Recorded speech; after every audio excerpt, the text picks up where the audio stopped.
Oh, come on! You know this.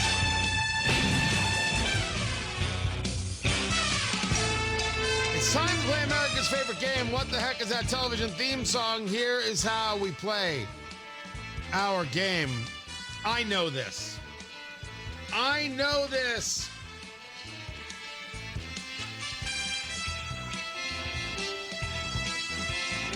It's a cop show. It's a...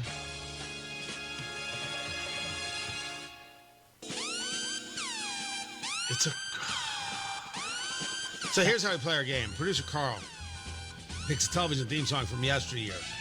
I have to guess what that show is, right? He picks a television theme song. I have to guess what it is. And the chat room had it before I got it. This is the theme to Ironside. So is that a cop show or is that a lawyer show? I'm not really sure. I just know he's in a wheelchair because he's been shot. Right. Which is a weird start because it's more like you know, sci-fi-ish. There with it's a weird intro. Always was. But yes, that was it was what it was. So Ironside was a cop? Crime drama. Okay, so wait, was he a cop or was he a lawyer?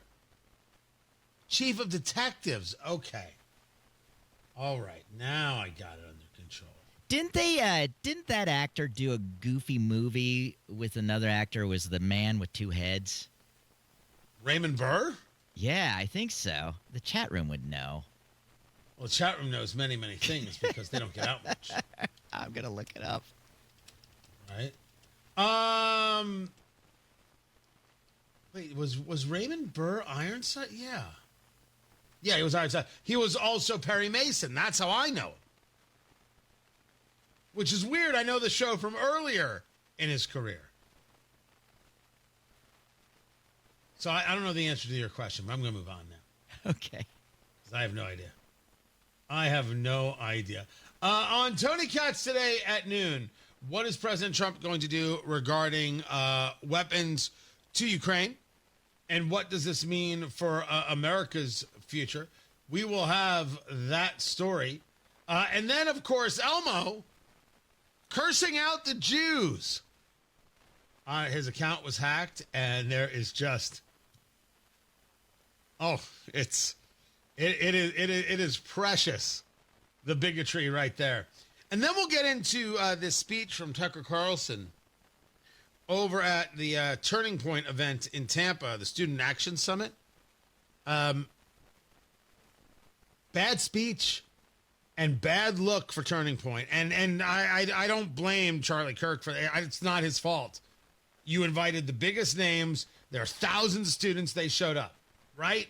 These people showed up to talk. Of course, they wanted to be there. But this whole speech of, you know, when it comes to Jeffrey Epstein, we should be clear. No one's talking about the fact that this guy probably worked for another foreign government, and that foreign government is Israel. But you can't say Israel because then you get called a bigot. That's my Tucker. That wasn't bad. That wasn't a bad impression of Tucker. The weirdest thing is that the guy has always been very nice to me, and I feel I feel like it should be said.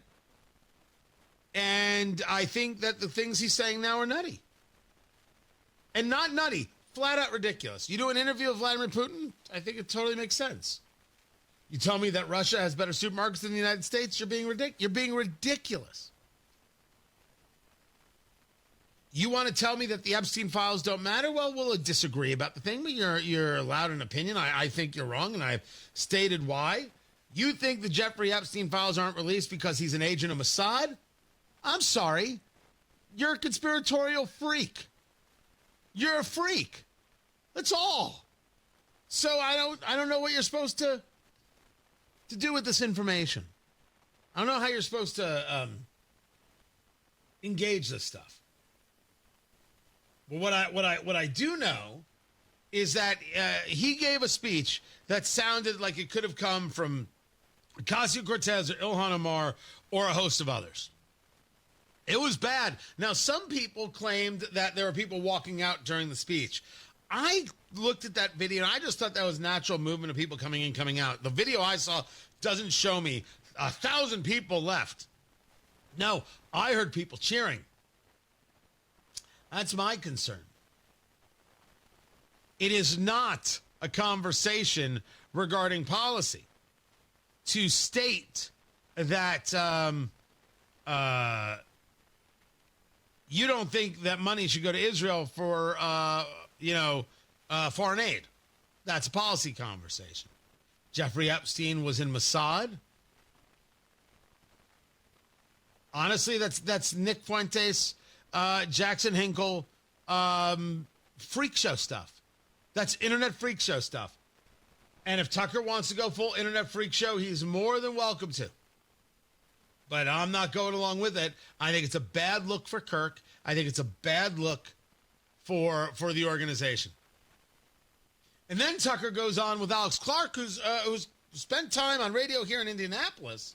She does an online show, Culture Apothecary. She had this idea, and she went with it and built it into something pretty interesting.